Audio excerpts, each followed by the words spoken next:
Friends, నేనైతే పాలకూర పప్పు అయితే చేస్తున్నాను. ఇక్కడ పాలకూర అయితే కడిగి పెట్టుకున్నాను.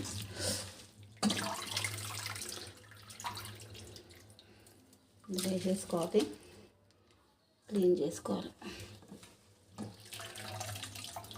క్లీన్ చేసేసుకొని పెట్టుకొని పప్పు కూడా మనం శుభ్రంగా వాష్ చేసుకొని పెట్టుకోవాలి. ఓకేనా? అండ్ ఇందులో వచ్చేసి ఆనియన్ సైజ్ అంతా చింతపండు అయితే నానబెట్టి పెట్టుకున్నాను. అండ్ ఇక్కడ రైస్ కూడా కడిగేసి అయితే పెట్టేసుకున్నాను. ఇక్కడ పప్పు అవుతుంది, ఇక్కడ రైస్ అయితే పెట్టేశాను. ఇంకా పెట్టలేదు, తినే ముందు అయితే పెట్టేశాను పప్పు అయినాక.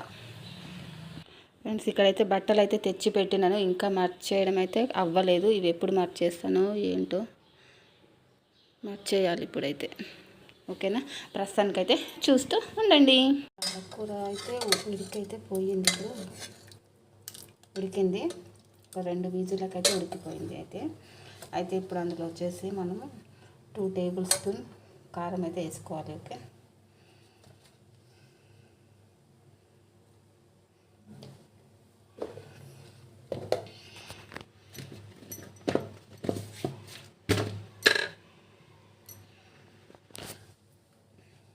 అండ్ తగ్గినంత సాల్ట్.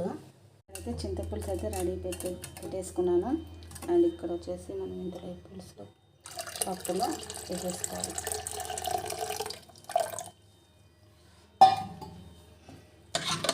ఇంకా స్టవ్ మీద పెట్టేసాను. ఓకేనా ఫ్రెండ్స్? చూస్తూ ఉండండి. ఫ్రెండ్స్, ఇక్కడైతే పోపు అయితే పెడుతున్నాను. పప్పు కొన్ని ఎండుమిర్చి వేసాను, అండ్ కొన్ని జీలకర్ర ఆవాలు, చిటికెడు పసుపు,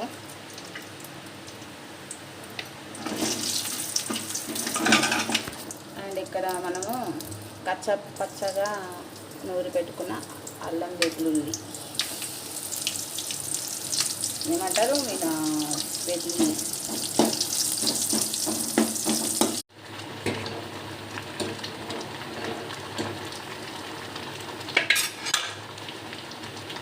కంప్లీట్ పాలకూర పప్పు అయితే రెడీ అయిపోయింది. కొంచెం ఒక్క 5 మినిట్స్ ఉడికినాక అప్పుడైతే మనం స్టవ్ ఆఫ్ చేసేసేయాలి. వేడి వేడి అన్నంలోకి సూపర్ అంటే సూపర్గా ఉంటుంది ఫ్రెండ్స్. ఇంకా మీరు కూడా ఇలా ట్రై చేయండి. ఓకేనా? చూస్తూ ఉండండి. ఫ్రెండ్స్, ఇప్పుడు టైం వచ్చేసి 9:30 అవుతుంది. 9:30కి అయితే అన్నం తింటున్నాను, పాలకూర పప్పు. మీరు తిన్నారా లేదా నాతో షేర్ చేసుకోండి. ఓకేనా ఫ్రెండ్స్? నేనైతే తింటూ ఉన్నాను, చూస్తూ ఉండండి.